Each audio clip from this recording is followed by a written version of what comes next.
नमस्कार. राजा राणीची गजोडी मालिकेतून घराघरात पोहोचलेली अभिनेत्री म्हणजे शिवानी सोनार. या मालिकेत संजीवनी ही भूमिका साकारून शिवानी प्रसिद्धीच्या झोतात आली. राजा राणीची गजोडी मालिकेतील संजीवनी रंजित ही जोडी प्रेक्षकांच्या पसंतीस उतरली होती. या मालिकेने शिवानीला प्रसिद्धीच्या शिखरावर नेऊन ठेवलं. तिच्या चाहत्या वर्गामध्येही भर पडली. शिवानी सोशल मीडियावरही खूपच सक्रिय असते. नवीन प्रोजेक्ट आणि वैयक्तिक आयुष्यातील अपडेट्स ती चाहत्यांना शेअर करते. राजा राणीची गजोडी मालिकेनंतर शिवानी सिंधुताई माझी माई या मालिकेतून प्रेक्षकांची मनं जिंकत आहे. या मालिकेत शिवानी सिंधुताई सपकाळ यांची भूमिका साकारत आहे. याबरोबरच आता शिवानी आणखी एका नव्या भूमिकेत आपल्याला दिसणार आहे. शिवानी झी टॉकीजवरील मनमंदिरा गजर भक्तीचा या कार्यक्रमातून प्रेक्षकांच्या भेटीस येणार आहे. शूटिंग दरम्यानचा एक व्हिडिओ तिने सोशल मीडियावर शेअर केला. या व्हिडिओ ती स्क्रिप्ट वाचताना दिसते आहे. तिच्या या व्हिडिओवर कमेंट करत चाहत्यांनी हा कार्यक्रम पाहण्यासाठी उत्सुक असल्याचंही म्हटलं आहे. काही दिवसांपूर्वी शिवानीने एक गुड न्यूज चाहत्यांना दिली होती.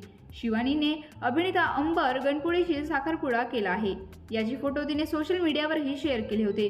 लवकरच ती आता विवाह बंधनात अडकून आपले नवीन आयुष्य सुरू करणार आहे. नमस्कार. अनेक टीव्ही मालिकांमध्ये आपल्या दमदार अभिनयाने सर्वांच्या मनावर राज्य करणारी अभिनेत्री हिना खान लोकप्रिय अभिनेत्रींपैकी एक आहे. सध्या ती तिच्या आगामी प्रोजेक्ट्समध्ये व्यस्त आहे. पण या काळात तिला आरोग्य संबंधी समस्यांचा बराच सामना करावा लागला आहे. तिने सोशल मीडियावर सांगितले की ती रात्री शांतपणे जेवू शकत नाही आणि तिला श्वास घ्यायलाही त्रास होत आहे. त्यामुळे अभिनेत्रीला मास्क लावून झोपावे लागते आहे. त्याचप्रमाणे तिची अनेक औषधेही सुरू आहेत. हिना खानने इंस्टाग्राम अकाउंटवरती स्टोरी शेअर करत याबाबतची अपडेट शेअर केली आहे. ती सांगते तिला एक वेळचे जेवण देखील नीट जेवता येत नाही.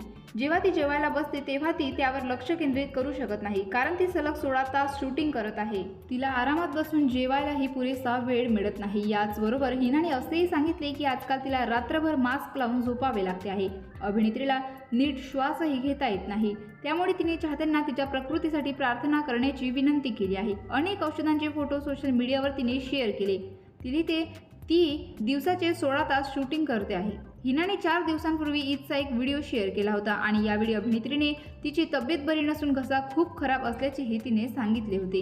हा व्हिडिओ अभिनेत्रीने चित्रीकरणाच्या सेटवरून शेअर केला होता. त्यामुळे ती त्याच लुकमध्ये दिसली. यावेळी अभिनेत्रीने या खास लुकसाठी कपाळावर सिंदूरही लावला होता. हिना शिंदा शिंदा नो पापा या पंजाबी सिनेमात दिसणार आहे. नमस्कार. नवरी मिळे हिटलरला या मालिकेच्या आजच्या भागात तिला पुन्हा एकदा इजेच्या हॉटेलमध्ये जाऊन गोंधळ घालताना दिसणार आहे.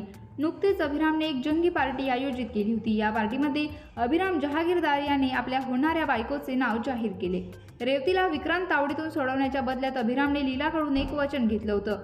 लीलाने आपल्या बहिणीसाठी मी जीवही देऊ शकते असे सांगितले होते आणि अभिरामला वचनही देऊन टाकलं होतं. अभिरामने तर त्याचं वचन पूर्ण केलं. आता लीलाला तिचे वचन पूर्ण करावे लागणार आहे.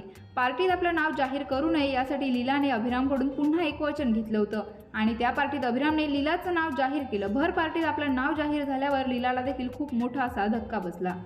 माझ्याशी लग्न कराल तर मी तुमचं आयुष्य असंच उद्ध्वस्त करेन असं लीला लग्न मोडण्याचा प्रयत्न करणार आहे. मात्र अभिराम याला बधत नाहीये. हे बघून लीला पुन्हा एक नवी धमकी देणार आहे.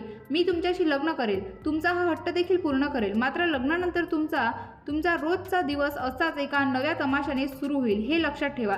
मी तुम्हाला पुन्हा एक संधी देण्याचा प्रयत्न करते. येत्या 24 तासात तुम्ही स्वतःहून हे लग्न मोडा, नाहीतर शिक्षा भोगायला तयार राहा असं म्हणून लीलाने अभिरामसोबत जुळलेलं लग्न मोडण्याचा प्रयत्न केलाय. मात्र आता अभिराम लीलाच्या या धमकीला अजिबात घाबरणार नाही. दुसरीकडे आता अभिरामच्या सुना म्हणजेच दुर्गा, लक्ष्मी आणि सरस्वती या लीलाची परीक्षा घेणार आहे. बघूया आता.